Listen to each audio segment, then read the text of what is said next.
We've told you why the US can be unreliable. Now let me tell you about their media. They are living in a dream world of their own.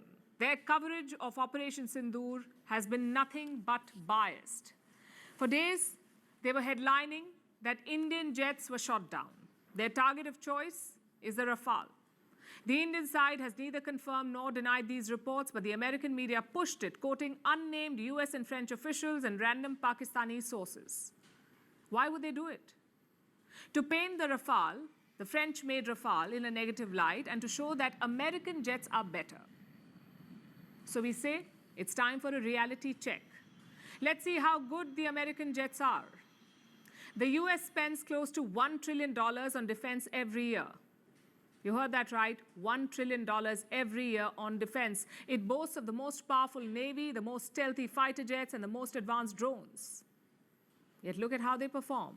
A rebel group in Yemen is giving them a run for their money. I'm talking about the Houthis of Yemen. They have done what most militaries failed to do for decades. They have exposed how vulnerable the US military is.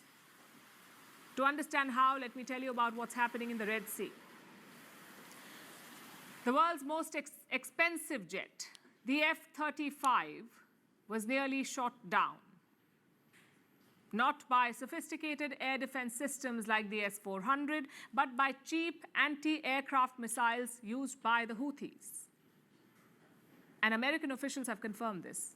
They have confirmed that one F-35 stealth jet almost got hit. It barely made it back to the base. The Americans say the F-35 is the stealthiest jet in the world. They claim even advanced radars cannot detect it. But guess what? The Houthis could see it.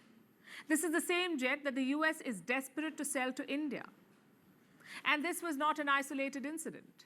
Even the F-16 is struggling. It's another jet that the US is trying to sell to India, but even the F-16 was almost shot down by the Houthis. Again, this has been confirmed by US officials. But America's newsrooms are silent. They're busy looking for Indian jets. They can't see their own jets struggling against the Houthis. Think about it. F-35 stealth jets nearly struck. F-16 jets barely making it back to the base. And the headlines, complete radio silence. But it gets worse. America's war against the Houthis has been a costly affair. The US Navy has lost 3 fighter jets till now. These were the F-18 Super Hornets. They've lost 3 of them, F-18. Each aircraft cost $70 million. Do you know how these jets were lost? One was shot down in friendly fire. An American warship mistook it for a Houthi drone, so they shot down their own jet. This is the world's most advanced navy for you. So that's one jet down. What about the other 2? They fell into the Red Sea. I'm not making this up. The American jets just fell into the Red Sea. They're somewhere at the bottom of the ocean. How did that happen? How did the jets fall?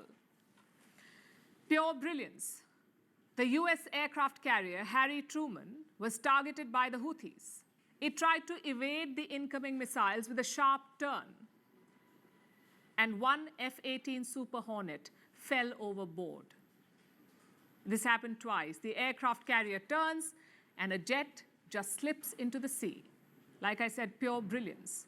Maybe the American media does not know about it. They're so busy focusing on India.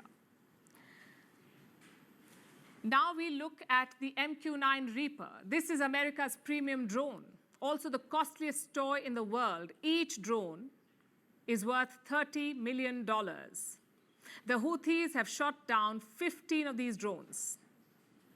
So combine the jets and the drones, and the US has lost more than $700 million in equipment. Their so-called cutting-edge weapons are being cut to size by the Houthis. The Pentagon has called it costly but sustainable. But their actions say otherwise. Last week, Donald Trump said that they will stop bombing the Houthis. He said the Houthis wanted to make a deal. Listen to this. We had some very good news last night. The Houthis have announced that they are not, or they've announced to us at least, that they don't want to fight anymore. They just don't want to fight. And we will honor that.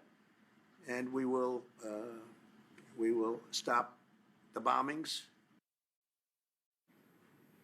Trump said the Houthis did not want to fight, and he said that on the 6th of May.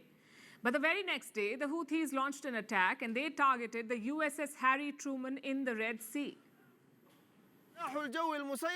The naval and UAV forces of the Yemeni armed forces carried out a specific military operation targeting the U.S. aircraft carrier Truman and a number of its warships in the northern Red Sea with a ballistic missile and several drones. So who was desperate for a deal? Was it the Houthis or was it the Americans? Let me leave you with a thought. The US claims it has the best military in the world, from stealth jets to advanced drones. They have it all. At least on paper, they have all of it. But combat is a reality check. Even the most stealthy jet like the F-35 is vulnerable. Costly jets and drones can be shot down. This is part of war. The only difference is this. India hit 9 air bases deep inside Pakistan. India became the first country to conduct airstrikes on a nuclear-armed nation. Contrast that with the US. They're struggling to keep their planes safe from a ragtag guerrilla force. The US media can try and spin the truth, but how long will they hide their losses?